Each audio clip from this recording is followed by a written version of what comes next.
पन्नगे च सुरेन्द्रे च कौशिके पाद संस्पृशि निर्विशेष मनस्काय श्री वीरस्वामिने नमः। उत्तरध्ययनानि आगम में कहा गया है, परिक्रमणेणं भन्ते जीवे किं जनयै। प्रश्न किया गया है, भन्ते प्रतिक्रमण से जीव क्या प्राप्त करता है। साधुचर्या में एक आवश्यक अंग है प्रतिक्रमण।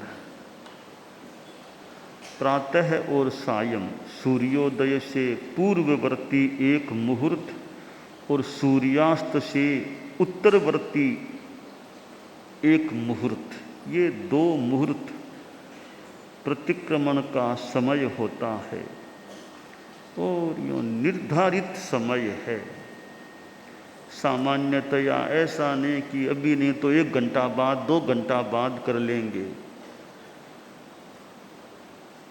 या अभी शाम को जल्दी कर लो, आर के पहले ही कर लो, बाद में टाइम नहीं। तो भी सामान्यतया भी टाइम हमारा फिक्स है। सूर्यास्त के बाद से एक मुहूर्त की कालावधि में, शाम का, सुबह का, सूर्यास्त से सूर्योदय से पूर्ववर्ती एक मुहूर्त का समय, इतना ठीक है। 24 है, वो सूर्यास्त से पहले भी कर सकते हैं।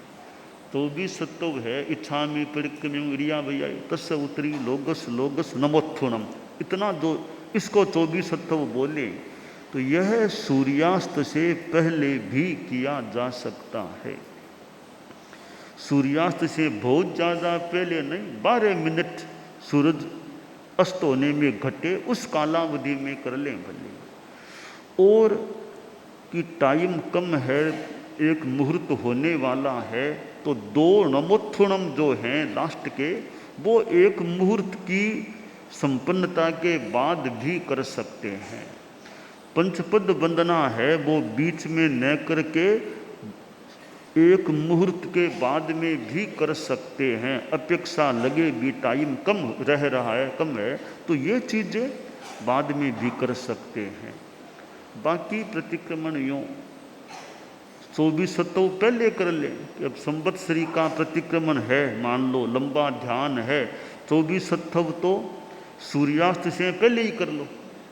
चाहे तो नमोत्थुनम पंचपद वंदना बाद में दे दो, एक मुहूर्त के बीच के काल में प्रतिक्रमण पूरा हो जाए, 40 लोगस का ध्यान भी हो जाए।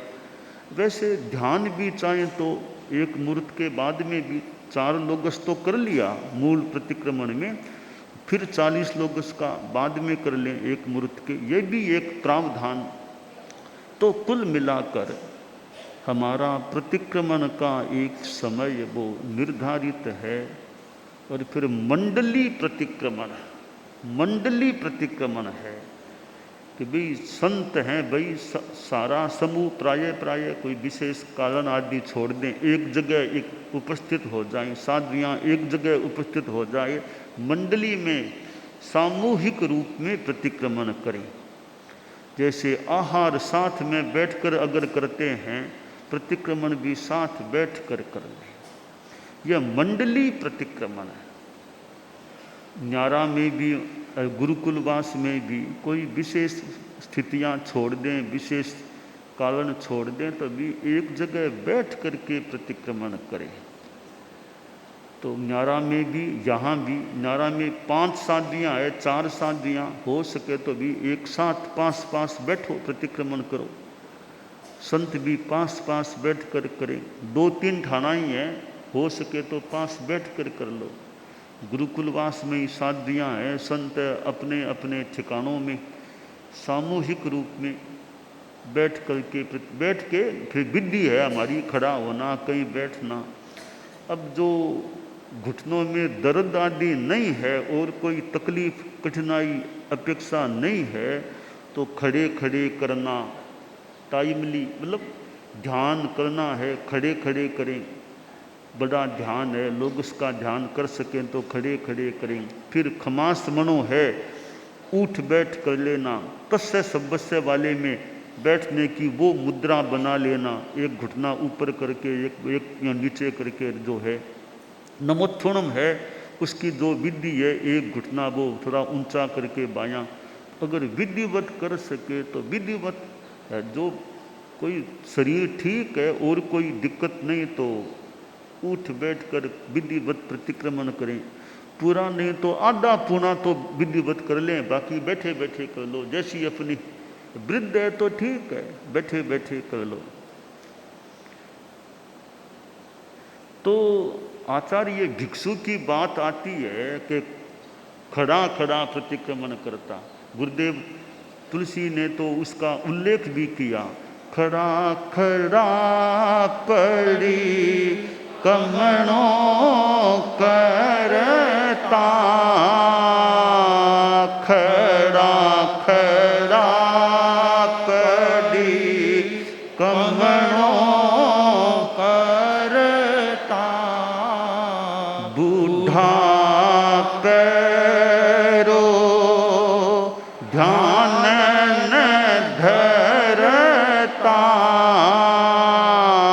बूढ़ा पैरो ध्यान न धरता, उत्पातिया प्रति भारी भारी घटनावा, उत्पातिया अधिकारी भारी घटनावा, स्वामी भीखण जीरो नाम आठों याम ध्यावा, बाबलियरो उपकार किया भूल जावा, सांवरियो मारे रो रो रम्यो है, सांवरियो मारे रो रो रम्यो है, पल पल क्षीण क्षीण स्मृति सर सावा, पल पल क्षीण क्षीण स्मृति सर सावा, स्वामी भीखण जीरो नाम आठों याम ध्यान। तो आचार्य भिक्षु का ये क्रम की जैसा गीत में भी उल्लेख है, खड़े खड़े प्रतिक्रमण करना। बुढ़ापे की परवाह नहीं, खड़े खड़े प्रतिक्रमण करना। तो आचार्य भिक्षु का तो अपना एक जीवन, तेजस्वी संन्यास उनका क्रम। तो हम भी भाई शरीर का ध्यान रख लो, परिस्थिति का ध्यान रख लो। प्रतिक्रमण जहाँ खड़ा खड़ा है तो वहाँ खड़ा खड़ा कर सकें, पूरा नहीं तो आधा पूरा खड़ा खड़ा जितना वो भी करें। तो विधिवत अगर हो, उठ बैठ करके, जो छोटी उम्र के ही हैं 25, 30, 35, 40, कोई खास दिक्कत नहीं, तो वो तो एकदम खमास मनो, उठ बैठ, अत्याचार वगैरह खड़े खड़े बोलना। फिर और बाद में भी इच्छा में खमासनो अबित खामयम जंकेचे अपत्यंग, वो सारे 7 लाख और लोगस का ध्यान खड़े खड़े करें। तो करने वाले खड़े खड़े आराम से कर सकते हैं। तो प्रतिक्रमण हमारा एक भाव प्रतिक्रमण के 5 प्रकार बताए गए हैं आगम में। प्रतिक्रमण के 5 प्रकार। कि आश्रव द्वार प्रतिक्रमण, मिथ्यात्व प्रतिक्रमण, कसाय प्रतिक्रमण, योग प्रतिक्रमण, भाव प्रतिक्रमण, 5 प्रकार का प्रतिक्रमण आया है। भी यह प्रतिक्रमण है क्या? लौटना, लौटना, वहाँ से यहाँ आ जाना। यहाँ पहले थे, वहाँ गए, संत ठिकाने से गोचरी के लिए निकलते हैं, ठिकाने से चले, जाकर वापस ठिकाने में आ गए, ये प्रतिक्रमण। लौटना प्रतिक्रमण है। मतलब गोचरी के लिए मान लो गांव में गए, ठेठ लाडनों के ता शेरियावास की कोई गोचरी करे, शेरियावास, 8वीं पट्टी 7वीं पट्टी, इधर कुमारों का वास और इधर आदि पट्टी और काली जी की चौक वगैरह वगैरह, इधर दूर गोचरी गए। मान लो गांव की गोचरी का भी अपना, हमारे साधु साध्वियाँ हैं, करते ही होंगे यथासंभवतया, और ध्यान भी हम रखें भी गांव की गोचरी हो जाए। डेरों की गोचरी ठीक है वो है, गांव की गोचरी भी घरों में जाएं भी, थोड़े दूर भी यथासंभवतया जाएं, ठेठ आगे तक बहुत दूर तक जाएं। वो 5वीं पट्टी का और का दरार, वो साध्वी प्रमुखा जी के नाटिलों का घर वगैरह, फिर उसके आगे भी वो घर हैं और मोदियों के घर, फिर आगे 5वीं पट्टी में, तो घरों में कोई दूर दूर गोचरी जाए। इधर शेरियावास और इधर 6ठी पट्टी से निकल कर शेरियावास में तो गांव की गोचरी है। इधर कुमारों का वास, उधर घर और जो हैं जिनमें जो गोचरी है, तो लाडनो गांव की इतने महीनों का प्रवास हो तो एक एक घर को कई बार गोचरी का मौका मिले। भाई अभी तो इतने ठाणे हैं कि 4 दिन में एक, 8 दिन में एक घर को मौका मिलता रहे गोचरी का, तो गांव के लोगों को भी एक अच्छा गोचरी का मौका मिलता रहे, यथा अनुकूलता यथा स्थिति। तो यह जाना और फिर आना, लौटना, तो गए लौटना वो प्रतिक्रमण होता है। प्रतिक्रमण, क्रमण गमनम, प्रतिक्रमणम पुनः आगमनम कर दे, लौटना है। तो यह प्रतिक्रमण है स्वस्थानात् यत् परस्थानम प्रमादस्य वशाद गतः तत्रैव क्रमणम भूयः प्रतिक्रमण मुच्यते। कि अपने स्थान संयम से असंयम की ओर, अशुभ योग निवृत्ति से अशुभ योग में चले गए, वापिस निवृत्ति में आ जाओ, अशुभ योग निवृत्ति कर लो, तो वह प्रतिक्रमण हो गया। निर्दोषता से सदोषता में चले गए, वापिस निर्दोषता में आ जाओ, यह प्रतिक्रमण हो गया। तो ये 5 प्रकार बताए। आश्रव द्वार प्रतिक्रमण, आश्रमों से निवृत्त हो जाना, अशुभ योग प्राणातिपात आदि से, और मिथ्यात्व प्रतिक्रमण, मिथ्यात्व से सम्यक्त्व में आ जाना, कसाय प्रतिक्रमण, कसाय से अकसाय में आ जाना, योग प्रतिक्रमण, अशुभ योग से लौट आना, भाव प्रतिक्रमण, एकदम ये मिथ्यात्व आदि काम न करना, न कराना, न अनुमोदना, भाव प्रतिक्रमण। अब प्रतिक्रमण यों तो हमारा टाइम फिक्स है, और यों कोई प्रयोग करे तो रात को सोने से पहले पहले प्रतिक्रमण कर, भाई दिन भर में मैंने क्या किया, अब बैठा हूँ देखो इससे पहले क्या, इससे पहले क्या किया, इससे पहले क्या किया, करते करते मैं सुबह कब उठा था, उठने से पहले भी रात में बीच में उठा था, सारा वो देखो आज क्या किया मैंने, कोई प्रमाद गलती हुई क्या हुई, तो आज हो गई यानी मनो, अब मुझे दोबारा वो नहीं करनी चाहिए, ध्यान रखना चाहिए, अपने मन को निर्देश दे दें, आज भूल हो गई, प्रमाद हो गया, आगे प्रमाद न हो ऐसा ध्यान रखना चाहिए। तो यह एक प्रतिक्रमण, अलग किस्म का यह प्रतिक्रमण है। तो एक भाव प्रतिक्रमण भी एक प्रतिक्रमण है, और हम जो प्रतिक्रमण करें उसको भी भाव प्रतिक्रमण करें, द्रव्य आवश्यक ही नहीं, भाव आवश्यक, एकदम बहुत प्रतिक्रमण आवश्यक हमारा, उसमें उपयुक्त हो जाए, उपयोग हो जाए। तो प्रश्न जो किया गया है आगम में कि प्रतिक्रमण से जीव क्या प्राप्त करता है, उत्तर दिया गया परिक्रमणेनम वय छिद्दा इम पिहे। प्रतिक्रमण से जीव व्रत के छेदों को, छिद्रों को ढक देता है, व्रत के छेदों को ढकता है। ऐसे सदावश्यक में चौथा अंग है वो प्रतिक्रमण है। सदावश्यक, हम जो पाटियां बोलते हैं ना, इच्छामि परिक्रम्यूं पगाम सज्जाए निगाम सज्जाए परिक्रमामि गोयवचर्याय भिखारियाय परिक्रमामि चाउकालम सज्जायस्य परिक्रमामि एक विहे असंजमे परिक्रमामि दो हिंग बंदनीम नमो चौबीसाये तीर्थग्राणम उसभादि महावीर पद्रवसानम। इधर करे में बनते सामायं सबम चत्तारि मंगलम इच्छामि ठायुम काउसगम दो में। ऐसे कई जो पाटियां वो प्रतिक्रमण चौथे विभाग की अंगभूत हैं, चौथे भाग की। ये चौथा भाग है आवश्यक का, चौथा अंग है, वह प्रतिक्रमण है। तो प्रतिक्रमण में हम अतिचार भी बोलते हैं। तो ये प्रतिक्रमण करने से क्या होता है, व्रत के छेदों को हम ढकते हैं, ढक सकते हैं। कि गलतियां की, व्रत में कहीं छेद थोड़ा हुआ, अब प्रतिक्रमण में ध्यान दिया, अभी मिच्छामि दुक्कड़म मिच्छामि तस्य बंदे परिक्रमा। तो ये इस प्रतिक्रमण का प्रयोग करने से वो हमारे व्रत के छिद्र ढक जाएं।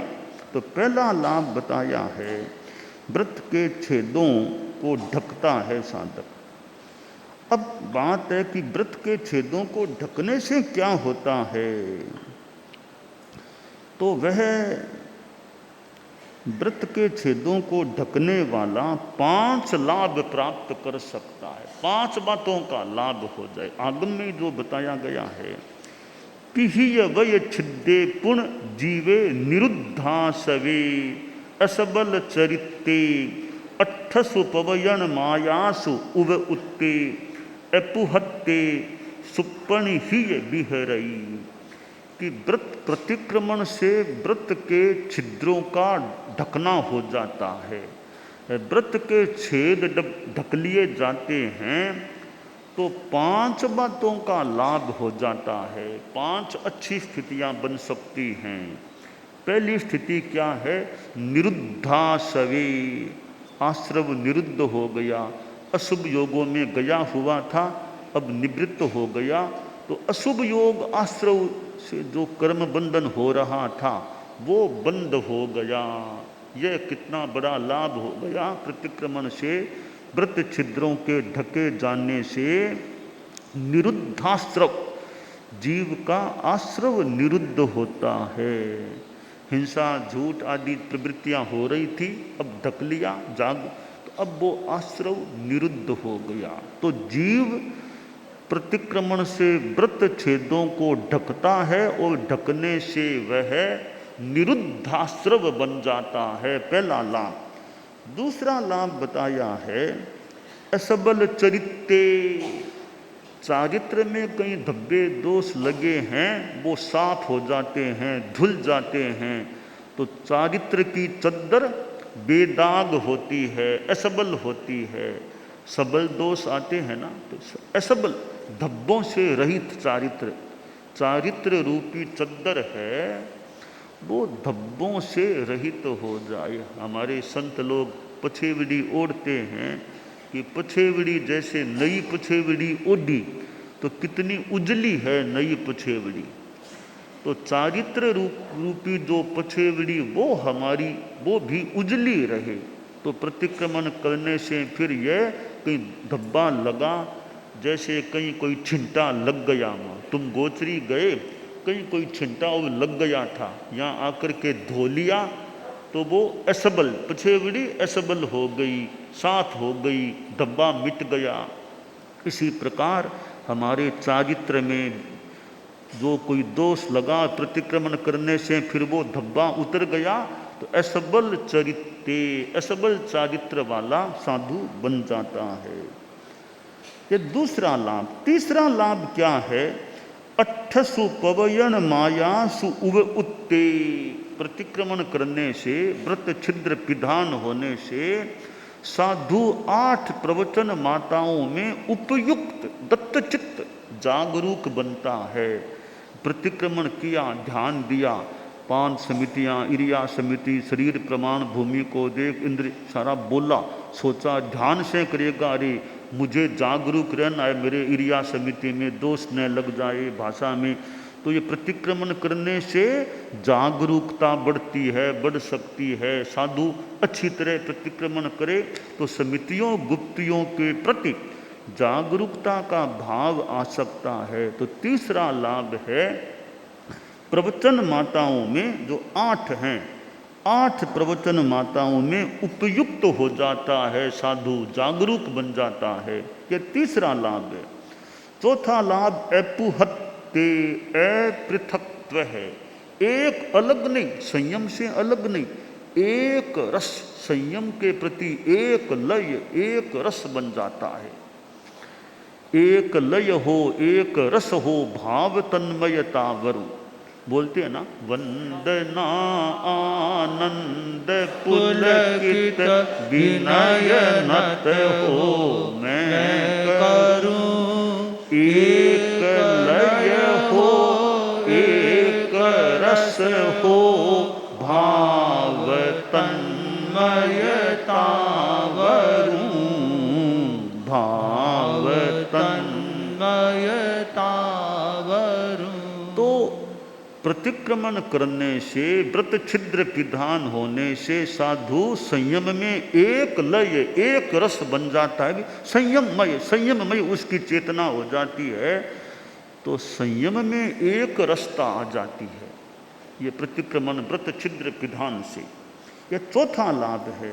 पांचवा लाभ है सुप्रणिहीय विहरई। और प्रणिहित एकदम समाधि, बहुत अच्छी समाधि मिल जाती है। प्रतिक्रमण हो गया, दोष छिद्र विधान हो गया, अब साधु को बहुत अच्छी समाधि, समाधि में विहार करता है, समाधि सुसमाधि में रहता है। तो यह सुप्रणिहीय, सुप्रणिहित अच्छी समाधि की स्थिति में रहता है, विहार करता है। तो प्रतिक्रमण के कितने लाभ होते हैं। श्रावक श्राविकाएं भी अच्छी तरह प्रतिक्रमण करें। पर्यूषण में तो विशेषतया, अब पर्यूषण पर्व भी, पर्वाधिराज पर्यूषण भी सामने है। 1 महीना भी नहीं, अब तो 1 महीने से भी कम दिन हैं। 8 सितंबर से शुरू होना है, आज तो 19 अगस्त हो गए, तो दिन थोड़े हैं। तो पर्यूषण पर्वाधिराज का समागमन होने वाला है, भगवती संवत्सरी का समागमन होने वाला है। तो पर्यूषण पर्व की भी अच्छी आराधना हो, श्रावक श्राविकाएं भी करें, हम चारित्रात्मा समणियाँ भी करें। पर्यूषण की हमारी अच्छी आराधना होनी चाहिए। जो स्वाध्याय आदि जो कुछ किया जा सके, तपस्या स्वाध्याय जो, तो यह हमारी प्रतिक्रमण भी एक पर्यूषण का अंग है श्रावक श्राविकाओं के लिए, कि सायंकालीन सामूहिक प्रतिक्रमण हो जाए, उसमें भाग ले लें।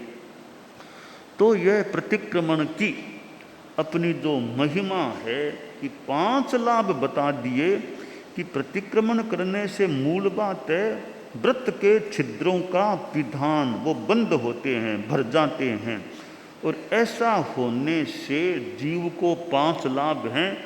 निरुद्धासवे असबल चरित्ते अट्ठसु पवयन मायासु उव उत्ते अपुहत्ते सुप्रणिहीय विहरई। कि निरुद्धाश्रव, आश्रवों का उसके निरोध होता है, आश्रव निरोध होता है। असबल चरित्र, चरित्र निर्मल बनता है, बेदाग बन जाता है। और 8 प्रवचन माताओं में साधु उपयुक्त जागरूक बन जाता है। अपृथक्त्व, एक लय एक रस संयम के साथ हो जाता है। और सुप्रणिहीय, बहुत अच्छी समाधि से संपन्न होकर विहरण करता है। तो ये अनेक लाभ प्रतिक्रमण से जो बताए गए हैं।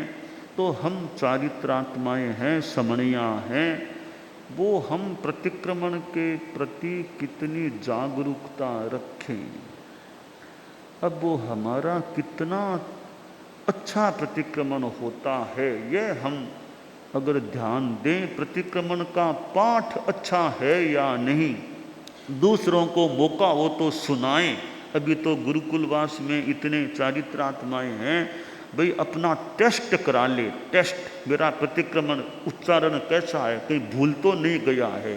तो ये बॉडी का टेस्ट कराते हैं, भाई एक ब्लड टेस्ट करा लो, शुगर कितनी, कोलेस्ट्रॉल कितना, और कई चीज़ों की जानकारी टेस्ट करा लो, और भी कोई एक्सरे कराओ, वो कराओ कि MRI, सब टेस्ट करा ले।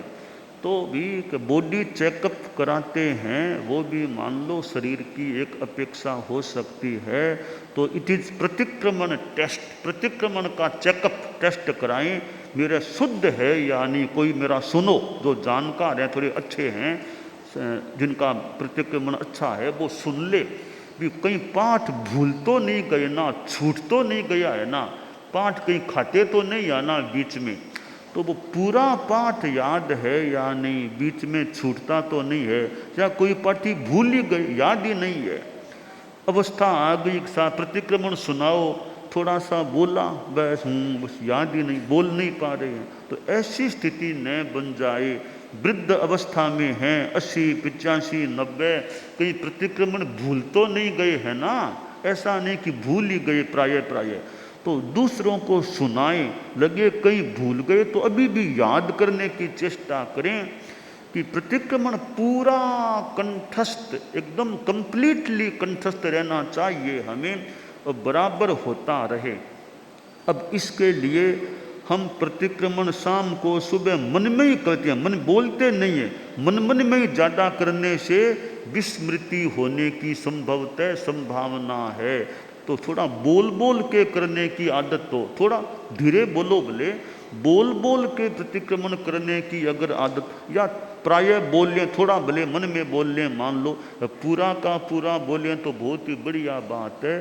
बोल बोल कर करने वाले के प्रतिक्रमण अच्छा कंठस्थ रह सकता है, मन में करने वाले का प्रतिक्रमण कहीं भूला जा सकता है, विस्मृत हो सकता है। इसलिए चितारना और भी करना हो, 10वें आलियम आदि का बोल बोल कर चितारना करेंगे तो वो ज़्यादा अच्छा कंठस्थ रह सकेगा। मन में ही करने की चेष्टा करेंगे तो कहीं वो पाठ खा लिए जाएं, छूट जाएं, तो उच्चारण भी ठीक न हो। इसलिए हमें बोल बोल कर प्रतिक्रमण करने का ढाला यथासंभवतया, थोड़ा कहीं मन में बोल लिया तो बोल लिया, बाकी जो बोलने का है वो थोड़ा बोल कर करें तो प्रतिक्रमण अच्छा हो सकता है। प्रतिक्रमण का अर्थ भी अगर हम रहना चाहिए दिमाग में, याद नहीं रहे तो बरस में 1 बार 2 बार 3 बार प्रतिक्रमण का अर्थ बाँच लें, किताब से बाँच लें, ताकि अर्थ भी याद हो जाए। तो प्रतिक्रमण बहुत बोलते समय अर्थ भी दिमाग में आता रहे तो प्रतिक्रमण कितना बढ़िया हो सकता है। हमारे नवदीक्षितों के लिए वो षाण्मासिक पाठ्यक्रम जो है, तो 6 महीनों का जो पाठ्यक्रम, तो उसमें जैसा भी अर्थ भी प्रतिक्रमण का आवश्यक का अच्छा हो जाए, तो कोरा पाठ बोलना बढ़िया तो है, अर्थ का बोध हो तो प्रतिक्रमण और ज़्यादा हमारा बढ़िया हो सकता है। टाइम है तो ज़्यादा तेजी, ज़्यादा जल्दी नहीं, थोड़ा आराम से प्रतिक्रमण करेंगे तो प्रतिक्रमण धीरे धीरे थोड़ा बोलेंगे तो प्रतिक्रमण ज़्यादा अच्छा हो। तो पाठ कहीं खा न जाए, छूट न जाए, पाठ भूल न जाए, यह हमें जागरूकता चारित्रात्माओं को, समणियों को, श्रावक श्राविकाओं को भी याद है तो जागरूकता भी, प्रतिक्रमण भूल न जाए, पाठ छूट न जाए। बोलने में जंगवा इद्धम बच्चा मेलियम हीणक्षरम अच्चक्षरम पयहीणम विनयहीणम घोषहीणम जोगहीणम, ये जो अतिचार हैं ये ज्ञान के, कि हमारे बोलने में भी हम उच्चारण कितना हमारा शुद्ध रह सके, कि उच्चारण की अगर शुद्धि रहे, कि पाठ का उच्चारण शुद्ध हो, प्राकृत के पाठ, संस्कृत के और हिंदी के भी उच्चारण हमारा कितना शुद्ध है, नवकार मंत्र का भी उच्चारण शुद्ध हो, भक्तामर आदि सीखें, शुद्ध पाठ सीखें, शुद्ध उच्चारण हो, तो कोई जानकार से बंचा करके सीखें, बार बार सुनाएं तो शुद्ध उच्चारण रह सके।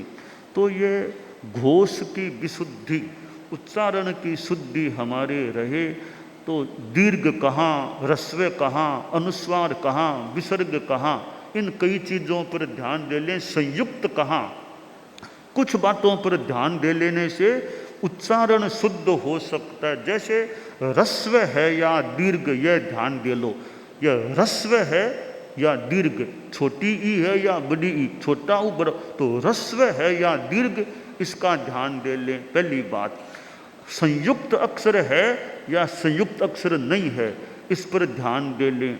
अगर संयुक्त अक्षर है तो इसका उच्चारण कैसे करना, संयुक्त नहीं है तो कैसे करना। संयुक्त है तो थोड़ा पहले पर जोर पड़े, प्रतिक्रमण, प्रतिक्रमण, ती के बाद संयुक्त है प्रतिक्रमण, तो उच्चारण संयुक्त का कैसे करना। तीसरी बात है, अनुस्वार है या नहीं, अनुस्वार कहाँ लगाना है या नहीं है।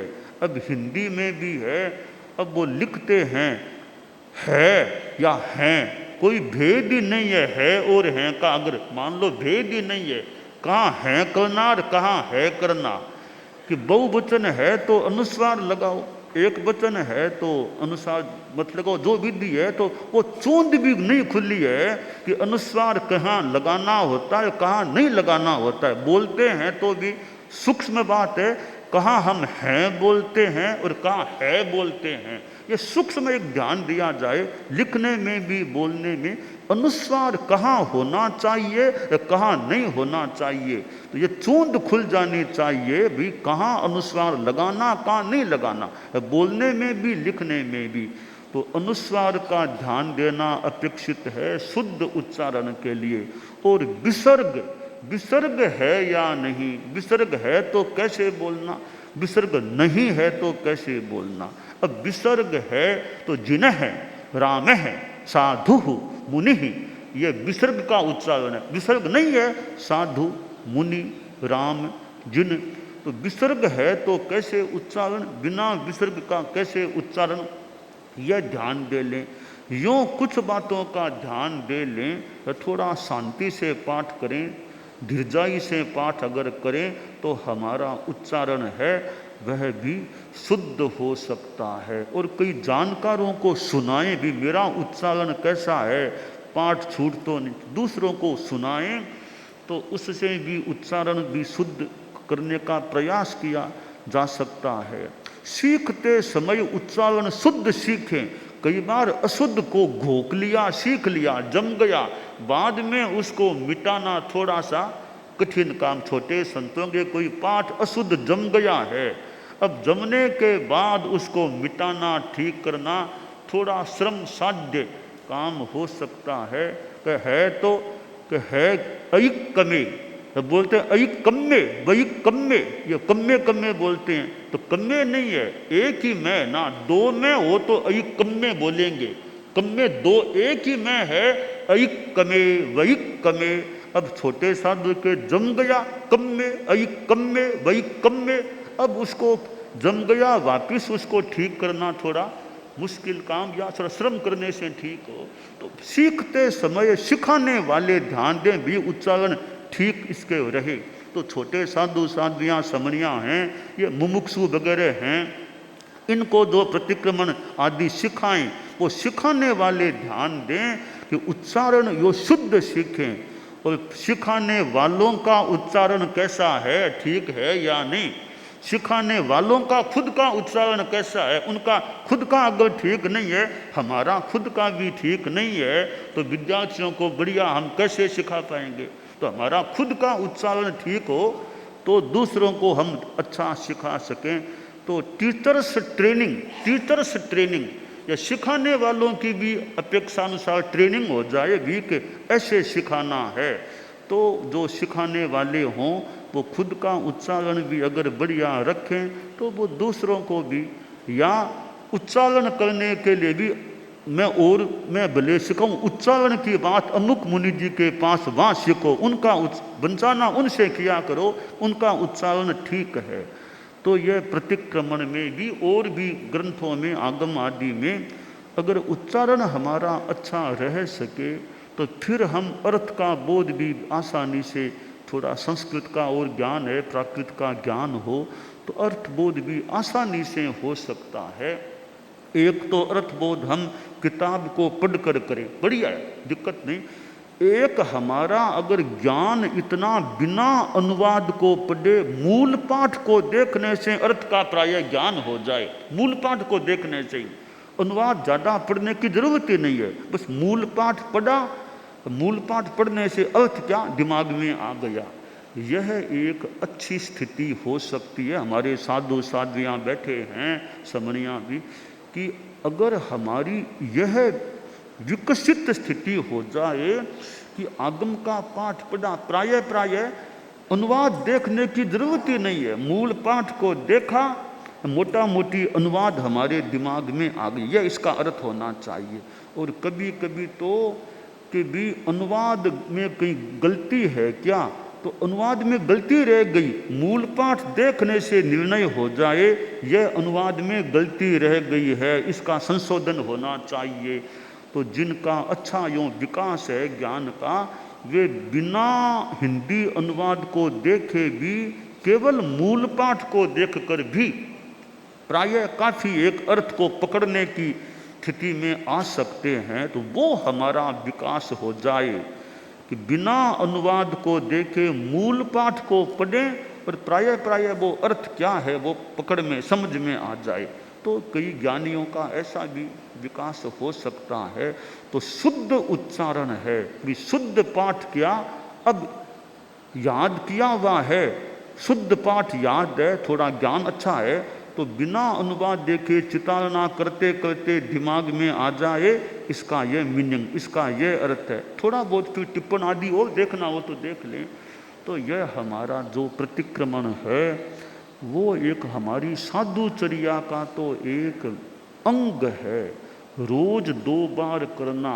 इसमें हमें यथासंभवतया जागरूकता रखते हुए अच्छे ढंग से प्रतिक्रमण हो, ऐसा हमारा प्रयास हो। कई बार सुबह के बिहार है, सुबह तो बिहार है तो फटाफट करो, फिर फटाफट प्लेवना करो, फिर पानी लाना, वो करना, बोचरी जाना, इसलिए कभी जल्दबाजी भी मान लो करनी पड़े तो करनी पड़े। जितना संभव हो सके भाई प्रतिक्रमण मेरा ठीक हो जाए, अच्छा हो जाए, तो इससे हमें संयम की दृष्टि से, साधना की दृष्टि से अच्छा लाभ प्राप्त हो सकता है।